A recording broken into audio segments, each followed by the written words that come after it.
Hello, good afternoon. This is Dr. Stephen Evans, and I'm the editor-in-chief and publisher of Outclick magazine.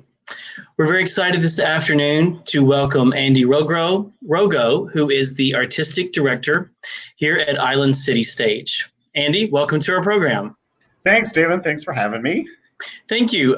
We talked to Marty Childers, who's the managing director previously. We wanted to bring you on, your partner in crime. Yeah. You all do a fantastic job there at Island City Stage. I think I've only missed one or two shows, maybe total, since we've been doing this. And you all do a really fantastic job. And I tell everyone there's not a bad seat in the house. We're going to talk about your new seating here soon, which is a really exciting project that you've got going. But give us your little speech about Island City Stage and what you do. We'll pretend like there's one person watching that hasn't heard of Island City Stage, but tell us about the kinds of shows that you all do. Oh, do you think there are people who haven't heard of Island City Stage? So we are the professional regional theater here in Wilton Manors. Our mission is to present works that explore the LGBT plus experience. It can be an LGBT playwright, it may be LGBT characters or LGBT themes. So that's what we do. We're heading into our 9th season, and we feel that we are a real community service as well as a place to just see great plays and be entertained. And we just recently went to your fundraiser down on the beach just before things got closed up. That was a lot of fun. That was a packed house. With Christine Petty. The Broadway Channel fame. Yeah, she was really terrific. She's very funny. Yes. And tell us about your role. We talked to Marty, but tell us what you do as artistic director, because it's a completely different role. So whereas Marty takes care of all the business, I take care of all the art. So okay. I am in charge of choosing the productions. I participate in all the casting. I hire all the designers. Everybody who works on stage and backstage, I'm in charge of. I hire directors. And I do some of the marketing and PR as well. But mostly I'm in charge of what you end up seeing on stage. That's my responsibility. Okay. So an easier question would have been a shorter list of what you don't do than what you do, because that's a very long list of things to put on the shows. What are some of your favorite shows that you've done? My favorite, I believe, was the Bet and Barry show that you all did. My biggest mistake is I went at the end of the run because I really wanted to go back and see it twice. It was such a phenomenal show. It was the music of Barry Manilow and Bette Midler, and it was so well done. I remember the mashups and just the vocalizations, the a cappella tunes. That's probably been my favorite. What's one of the favorites of yours, some of the favorites of yours? Oh, gosh, it's funny because every play is kind of a little bit like my baby, so it's hard to pick favorites. But I would say certainly of the ones I've directed, I really loved Perfect Arrangement, which is a comedy by Topher Payne that explores the purple blacklist in the 1950s, where gay people were being outed and fired from jobs. That was a really fun play. We just did the musical Altar Boys in January. That was a really great experience, as was the musical Xanadont that we did a couple of years ago. And unfortunately, another favorite didn't get open. We were in the middle of rehearsing Tennessee Williams Suddenly last summer when COVID hit, and we were 1 week into rehearsals and then had to close down. So we're going to do that play again next summer, but I was really enjoying that process. But also a lot of the new plays we've done, Michael McKeever's Daniel's Husband, beautiful play, terrific cast. Stuart Meltzer's Goldberg Variations was another play re-premiered that I also. So it's hard. I mean, I love different things about all of the productions we do. And I like the fact that you do a mixture of productions. You do some serious dramas, you do some comedies, you do musicals, you do one-man shows. And this is all previous, and we'll talk about some of the changes you're adapting to.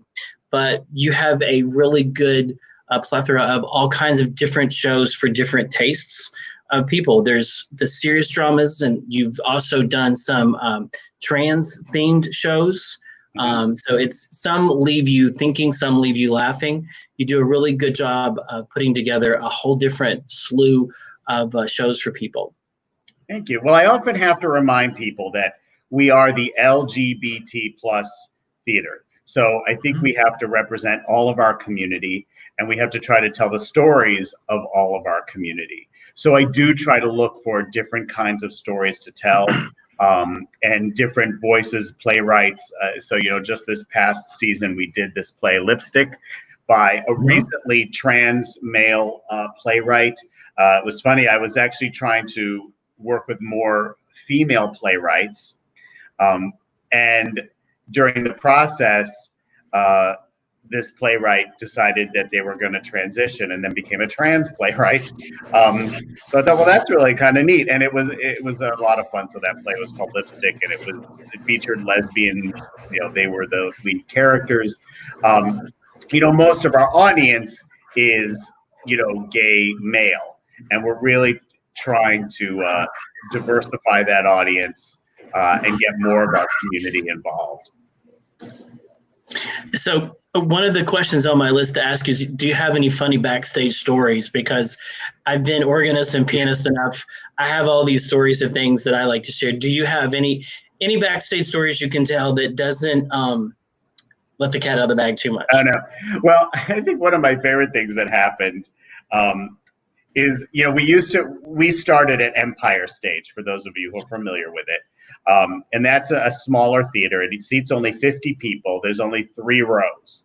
So we're doing this play, this very serious play called The Pride.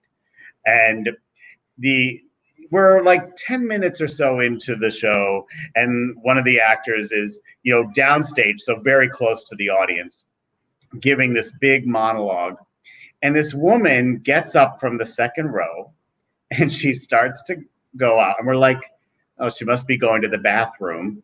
She comes down, and she turns and goes to sit in the front row.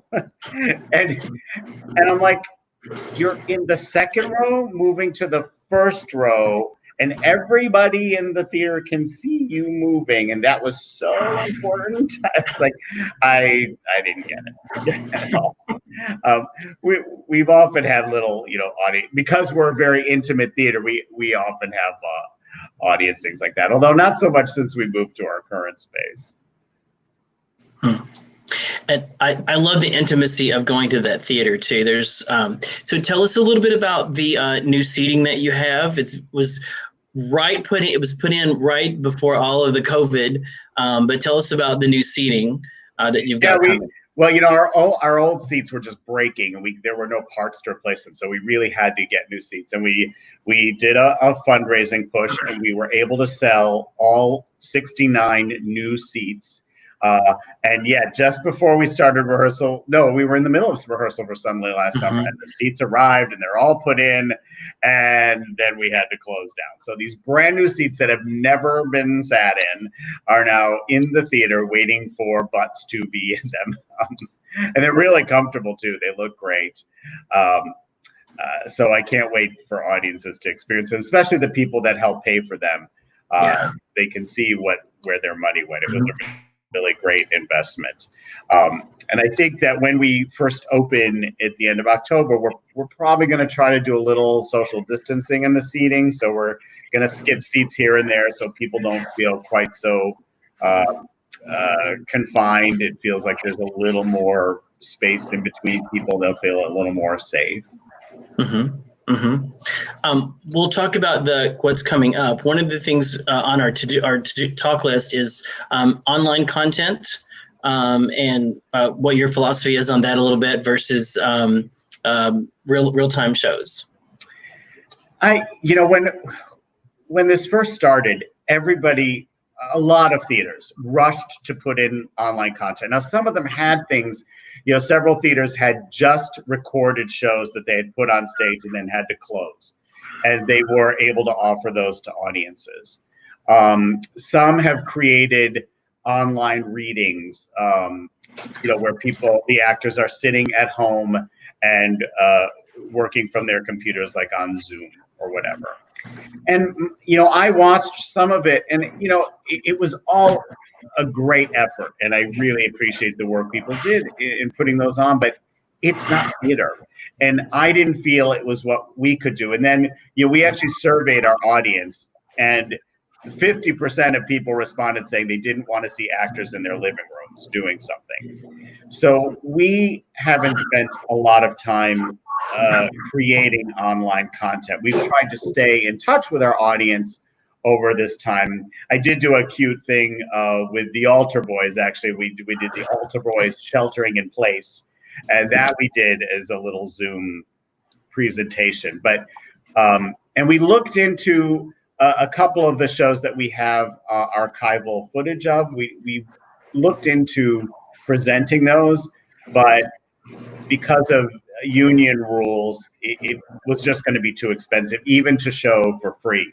And that, which is what we were going to do. We just wanted to offer our audiences some previous productions for free, but it didn't make economic sense for us. I think for larger theaters who can do very good quality videos of productions, I think some of those theaters will survive on being able to sell some tickets online. I think for us, that's always going to be a little too expensive a proposition to videotape or try to show a live performance.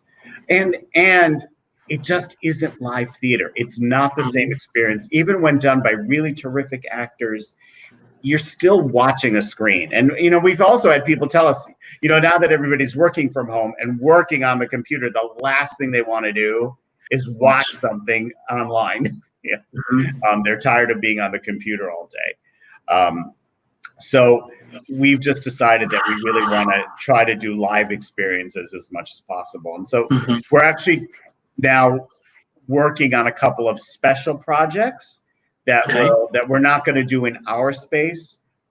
We are currently working with the Museum of Discovery and Science to do a performance in the IMAX theater, where we can actually socially distance the audience, because they can seat almost 300 people.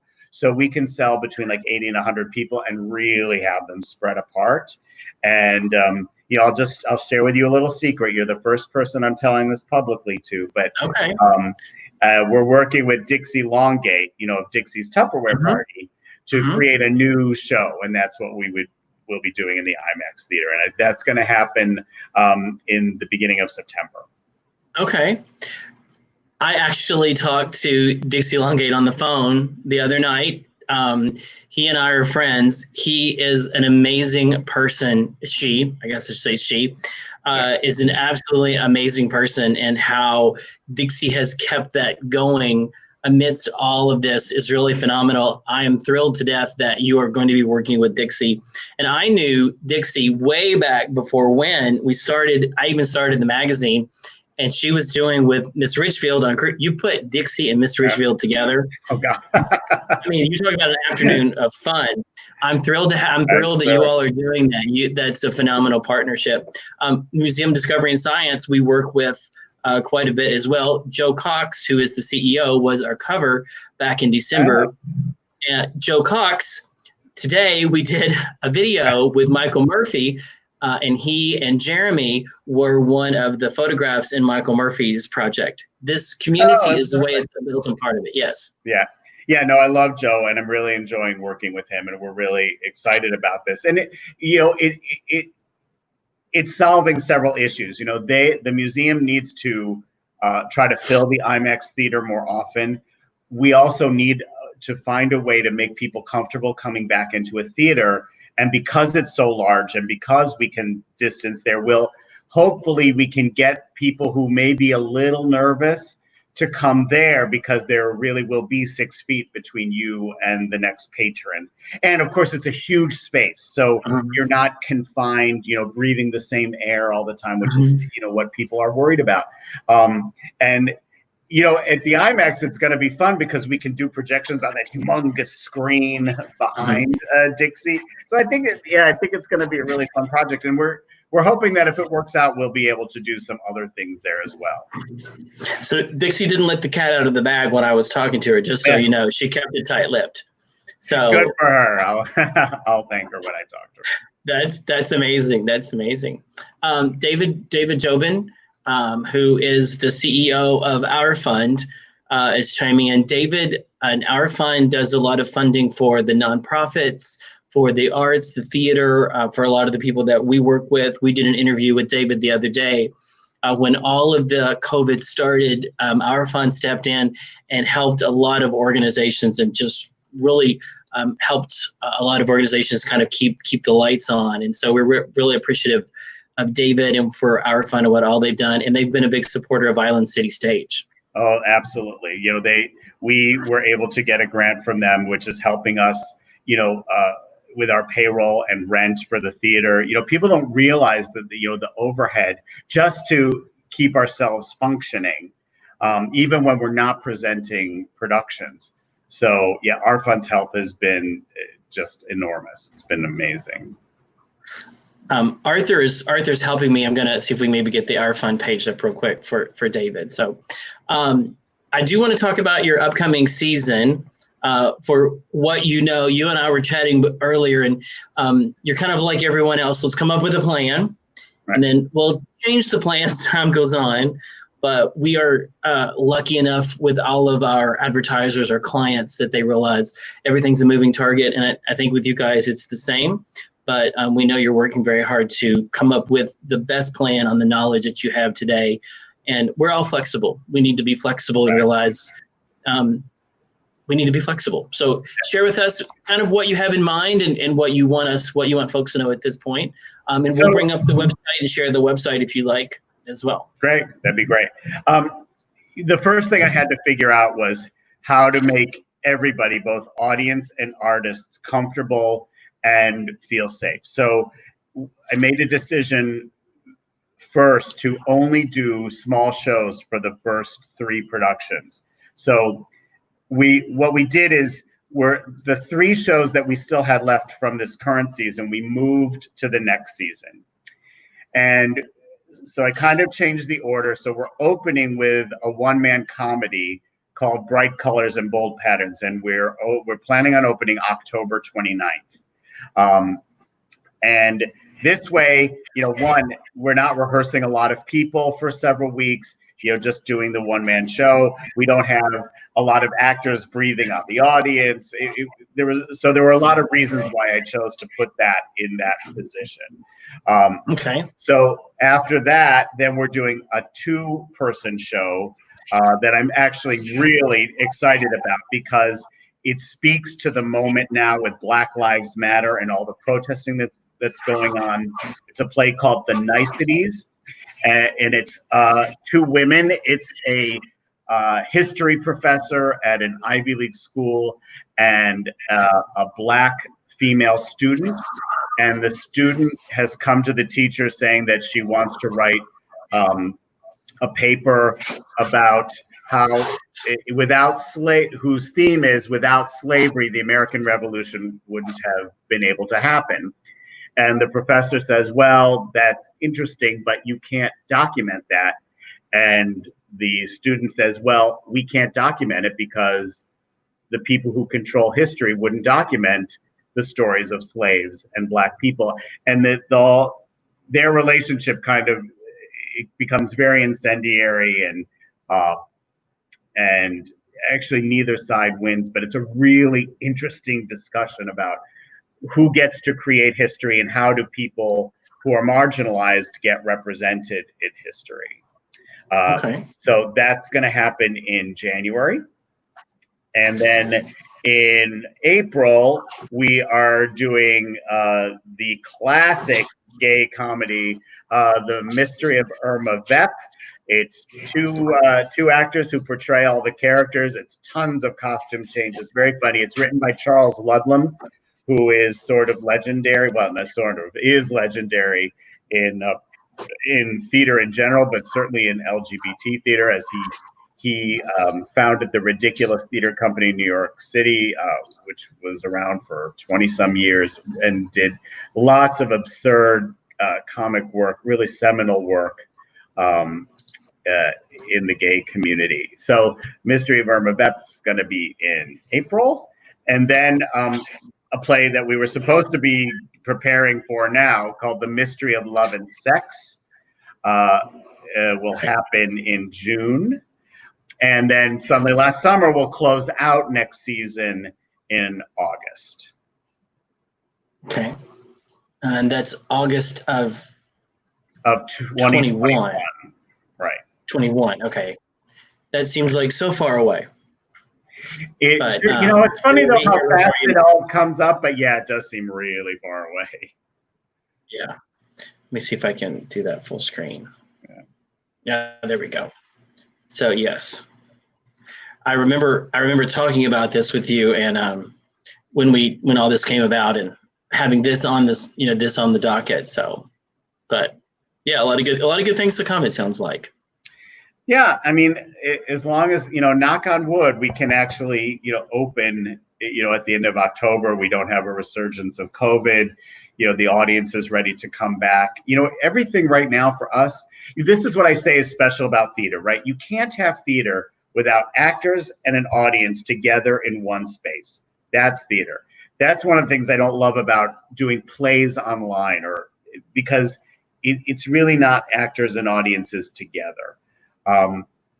And because of that, we depend on our patrons coming, and everything right now for us depends on the patrons feeling comfortable coming back into a group setting. And hopefully there will be some kind of treatment or a vaccine soon so that everybody feels comfortable. We know that there's a portion of the audience that is not going to feel comfortable, and that's okay. We want everybody to be healthy. That's our priority. For the people who are ready to come back, we're going to be doing a lot of mitigation between cleaning the theater, well every night, having people wear masks, having people not congregate in the lobby. We're going to do as much as we can to still have it be a fun evening and an evening out, but also a safe evening. Mm-hmm. Mm-hmm. It's a mixture right now of people who are wanting to go out. Some are still wanting to stay home, and but there are people who are venturing out. We went to the mall today. There were several people out at the mall today, mm-hmm. And so it will come. I've been going out to restaurants, to support the local businesses. We really mm-hmm. feel that that's important, and for mm-hmm. the most part, I think they're doing a really terrific job of making things safe. We've never had a server that wasn't wearing a mask. Everything's mm-hmm. clean, no condiments on the table. Most of them have paper menus or have the QR codes where you read the menu on your phone, mm-hmm. and plenty of social distancing. Mm-hmm. So we have certainly felt safe going to the restaurants, and I certainly hope that people feel that way when they come to our theater and come to theaters in general. Yeah. I talk to theater people obviously all the time, and everybody's really anxious to get back to work, mm-hmm. but they want to do it in a way that obviously they're not going to get sick or make somebody sick. And it's a really tough decision. I mean, it's really hard. It's just, we're in a world that nobody could have ever imagined. I mean, I never in my lifetime thought that Broadway would close for months on end. Mm-hmm. Mm-hmm. And right now we don't see an end in sight. Mm-hmm. But, I know an old roommate of mine from college was involved in Moulin Rouge.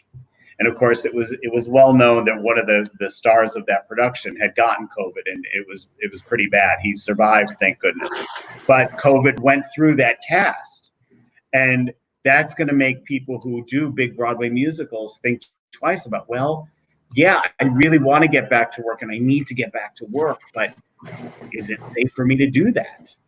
Mm-hmm. I'm singing and dancing around 30 other people. How was that going to work? And no one has any good answers. That's the challenge we face right now. So that's why we can only take it a day at a time, I think, and hopefully keep people as comfortable as possible. Yeah.